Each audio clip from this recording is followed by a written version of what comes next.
नमस्कार। मैं संस्कृत की कक्षा में आपका स्वागत करता हूं। हम संस्कृतम नाम से एक कक्षावली आरंभ कर रहे हैं जिसमें निरंतर हम पाठ सीखते रहेंगे। आज हमारा पहला पाठ है और आज हम वर्णमाला सीखेंगे। संस्कृत एक बहुत ही सरल भाषा है, यद्यपि इसे कठिन भाषा माना जाता है, लेकिन वास्तव में ऐसा नहीं है। सभी लोग संस्कृत सीख सकते हैं और सही विधि से सीखा जाए तो संस्कृत जो व्याकरण है बहुत सरल रहती है। तो हम वर्णमाला सीखेंगे। विद्यार्थियों के लिए तो लाभकारी है ही, इसके अलावा वो लोग भी जो अब विद्यार्थी नहीं हैं लेकिन संस्कृत सीखना चाहते हैं, उनके लिए भी ये कोर्स बहुत ही उपयोगी रहेगा। तो बिना देर किए हम शुरू करते हैं। तो वर्णमाला होती क्या है? वर्णमाला किसी भाषा के वर्णों का समूह होता है। किसी भाषा में जितने भी वर्णों का प्रयोग किया जाता है उनके समूह को, उनके व्यवस्थित समूह को हम वर्णमाला कहते हैं। व्यवस्थित इसलिए क्योंकि व्यवस्था में लगाने से, एक ऑर्डर में लगा देने से उनको याद रखना सरल रहता है। वर्ण दो प्रकार के होते हैं, स्वर और व्यंजन। स्वर क्या होते हैं? स्वतंत्र ध्वनि होती है, अपने आप में वो पूर्ण ध्वनि होती है, उसका उच्चारण करने के लिए किसी अन्य ध्वनि का सहारा लेने की जरूरत नहीं होती है। जैसे ए, ई, ए, ये स्वतंत्र ध्वनियां हैं। लेकिन व्यंजन, स्वर की सहायता से बोली जाने वाली ध्वनि व्यंजन कहलाती है। जैसे क में क और ए जुड़े हुए हैं, क। इसी प्रकार ख, प, ल, म, स, है इत्यादि। तो संस्कृत में स्वरों की संख्या जो है 13 रहती है और व्यंजन 33 होते हैं। अंग्रेजी में हम स्वर को वोवल कहते हैं और व्यंजन को कॉन्सोनेंट कहते हैं। तो हम स्वर को सीखना आरंभ करेंगे। 13 स्वर मैंने बताए, उन्हें इसी क्रम में याद करना चाहिए, लिखने का भी अभ्यास करना चाहिए और सही उच्चारण के साथ इनको बोलना जरूरी है। क्योंकि स्वरों को सही अभ्यास के द्वारा जब हम बोलेंगे तो इनकी मात्राएं जब हम लगाएंगे व्यंजनों के साथ तो वहां भी इसका लाभ दिखाई देता है। ए, आ, ई, उ, री, ली, ए, आई, ओ, औ, अ, आ, ई, उ, री, ली, ए, आई, ओ, औ। ये जो री और ली, जो बड़ी री जिसको हम बोलते हैं, और ली, इनका विशेष प्रयोग संस्कृत में ही होता है। हिंदी, मराठी इत्यादि भाषाओं में इसका प्रयोग कम देखने को मिलता है। तो मैं आपको बोलने का अवसर देता हूं, आप इसका सही उच्चारण मेरे साथ करते जाइए। ए, आ, ई,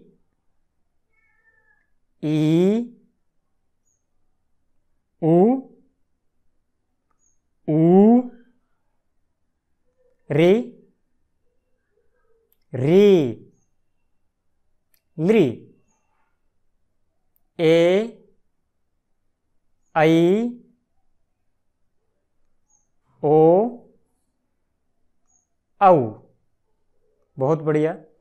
तो अब हम कॉन्सोनेंट्स को देखेंगे, व्यंजन को देखेंगे। क, ख, ग, घ, ङ। ये ङ है, ड़ नहीं है। ड़ में जो बिंदी होती है वो ड के नीचे आती है, लेकिन ये बराबर में है इसलिए ये ङ है। इसे हम 5 वर्गों में बांटते हैं कॉन्सोनेंट्स को। ये क वर्ग है, क वर्ग, च वर्ग, ट वर्ग, त वर्ग और प वर्ग।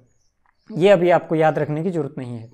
तो जो क के नीचे आप एक कोमा देख रहे हैं उसे हलंत चिन्ह कहते हैं। इसे हम थोड़ी देर में पढ़ेंगे। तो क, ख, ग घ ङ, च छ ज झ ञ, ट ठ ड ढ ण, त थ द ध न, प फ ब भ म, य र ल व, श शेर वाला श, ष षटकोण वाला श, जिसका उच्चारण हम मूर्धा से करते हैं इसलिए इसको मूर्धन्य षकार कहते हैं, और श दांतों से उसका उच्चारण होता है। ह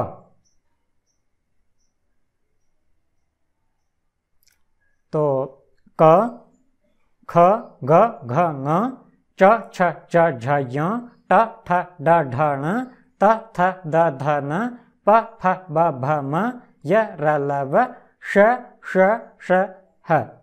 इन्हें इसी क्रम में याद करना चाहिए। प्रिय विद्यार्थियों, ये हमारी जो वर्णमाला है ये संस्कृत के लिए भी प्रयोग होती है और हिंदी मराठी जैसी भारतीय सभी भाषाओं के लिए भी प्रयोग होती है। तो हम देखते हैं कि हम बड़ी कक्षाओं में हो जाते हैं, लेकिन हम सोचते हैं कि ये तो पहली कक्षा की चीज़ है, हम उसको भूल जाते हैं। ये बड़ी ही लज्जा की बात है। हमें ये सब वर्णमाला अच्छी तरह से याद होनी ही चाहिए। तो जब व्यंजन बिना स्वर के होता है तो इसे हलंत कहते हैं। हलंत, जो मैंने थोड़ी देर पहले बात की थी, कोमे वाला व्यंजन, क ट क्ष, इसका मतलब है कि इनके साथ कोई स्वर नहीं है, ये बिना स्वर के हैं, आधी मात्रा के हैं, इसे हम हलंत कहते हैं। स्वर जुड़ने पर यह अजंत कहलाता है। जब स्वर जुड़ जाता है इनके साथ, यानी कोई भी मात्रा लग जाती है, तो ये अजंत कहलाते हैं। जैसे क में जब ए जुड़ गया तो कै हो गया, क ए कै, ट उ टू, क्ष ई क्षी। इस तरह से हम एक बार फिर से व्यंजनों को देखेंगे अभ्यास के लिए। क, मेरे साथ बोलिए, ख, ग, घ, ङ, च, छ, ज, झ, य, ट, ठ, ड, ढ, ण, त, थ, द, ध, न, प, फ, ब, भ, म,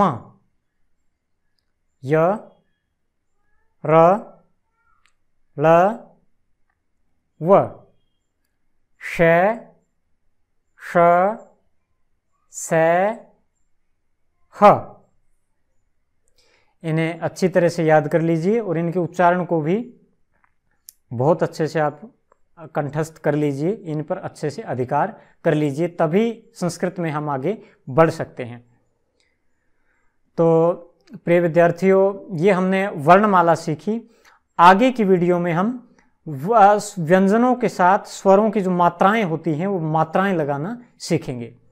तो आशा है कि आपको वीडियो बहुत अच्छा लगा होगा और आप मेरे साथ बने रहिए, संस्कृत सीखते रहिए। मैं वादा करता हूँ संस्कृत बहुत ही सरल भाषा है और आप इसको बड़ी आसानी से सीख जाएंगे। जय भारत, जय भारती।